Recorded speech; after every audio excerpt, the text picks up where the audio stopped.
Sir మామూలుగా ఒక cancer మహమ్మారి ఇవి నా దాకా రాదని చాలామంది అనుకుంటారు. స్క్రీనింగ్కి టెస్టింగ్కి ఫస్ట్ ఆఫ్ ఆల్ తేడా ఏంటి సార్?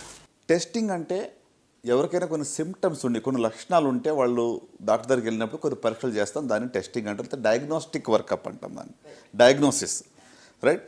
అంటే లక్షణాలు లేని వాళ్ళకి చేసేటువంటి టెస్ట్ని స్క్రీనింగ్ అంటాం.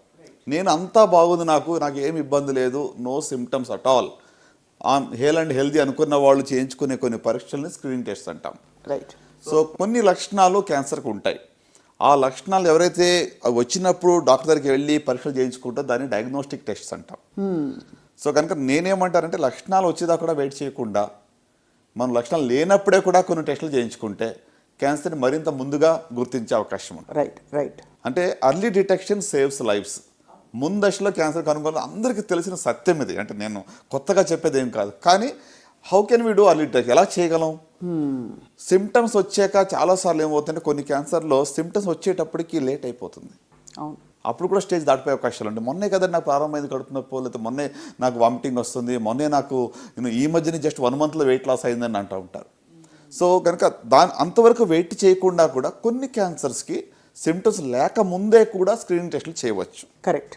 సో అది మెయిన్ డిఫరెన్స్. మీరు అడిగిన ప్రశ్న మరొకసారి సింపుల్గా చెప్పాలంటే, ఏ లక్షణాలు లేకుండా ఉన్నప్పుడు చేసే పరీక్షలను స్క్రీనింగ్ అంటాం, లక్షణాలు ఉన్నప్పుడు చేసే పరీక్షలను డయాగ్నోస్టిక్ టెస్ట్ అంటాం. ఇవాళ రోజుల్లో స్క్రీనింగ్ చేయాల్సిన అవసరం బాగా పెరిగిపోయిందని మీరు చెప్తున్నారు కదా sir, so that early detection is possible అని.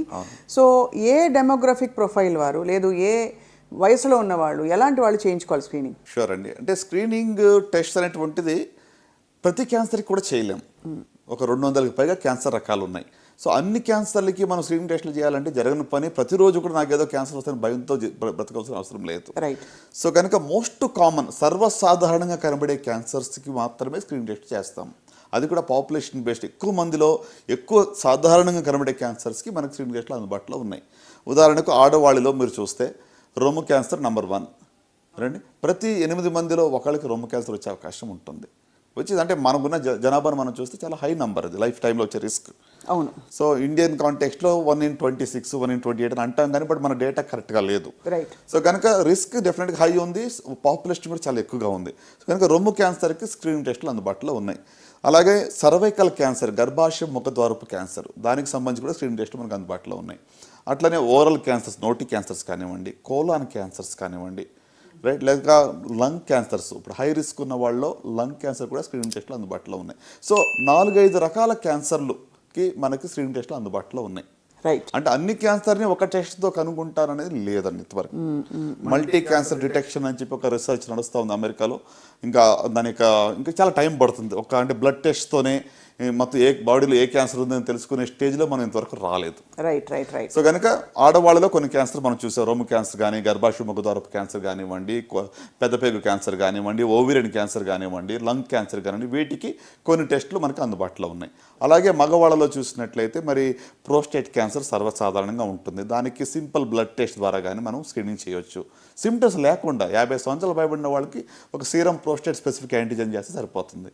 ఇప్పుడు ఆడవాళ్ళు మనం ముందుగా అనుకున్నట్టుగా ఇప్పుడు మ్యామోగ్రఫీ అండి, 40 సంవత్సరాలు పైబడిన వాళ్ళు ఒకసారి మ్యామోగ్రఫీ చేయించుకోవాలి. అంటే నాకున్న పెయిన్ పాయింట్ ఏంటంటే, ఈవెన్ ఎడ్యుకేటెడ్ పీపుల్లో అర్బన్ ఇండియాలో కూడా మనం చూస్తే 1% కన్నా ఎక్కువ స్క్రీనింగ్ చేయించుకోవటం లేదు. Right right right. అంటే మనం ఏదో గ్రామీణ ప్రాంతాల్లో యాక్సెస్ లేదు, వాళ్ళు చేయించుకోవట్లేదు ప్రశ్న కాదండి. చదువుకున్న వాళ్ళలో కూడాను 40 సంవత్సరాలు పైబడిన వాళ్ళు ఎంతమంది బ్రెస్ట్ క్యాన్సర్ స్క్రీనింగ్ చేయించుకున్నారంటే మన దాకా రాదనుకుంటారు. సిమ్టమ్స్ లేదు, మాకేం పర్వాలేదులే, మమ్మల్ని తాకదు అనుకుంటారు. సడన్గా ఏమి ఎరగకుండా లంపో లేకుండా ఏదైనా సిమ్టమ్స్తో వెళ్ళినప్పుడు డయాగ్నోస్ అయితే అప్పుడే స్టేజ్ అడ్వాన్స్గా ఉందని తెలుస్తుంది. దెన్ ఎవ్రీబడి షాక్ అనమాట. సో అయితే మొత్తానికైతే వీటన్నిటికీ స్క్రీనింగ్లు available as part of your annual physical. అంతే కదా సార్? ఒక వయసు పైబడిన వాళ్ళు ఎందుకైనా మంచిది చేసుకోవడం మంచిది. కరెక్ట్. అంటే ఏజ్ని బట్టి ఉంటుంది రికమెండేషన్స్. ఇప్పుడు సర్వైకల్ క్యాన్సర్కి 21 years పైబడిన వాళ్ళకి స్క్రీనింగ్ టెస్ట్ మొదలు పెడతాం. వన్స్ ఎవ్రీ 3 years చేస్తే సరిపోతుంది. లేక HPV testing, human papilloma virus testing, అది కూడా వన్స్ ఇన్ 5 years చాలు.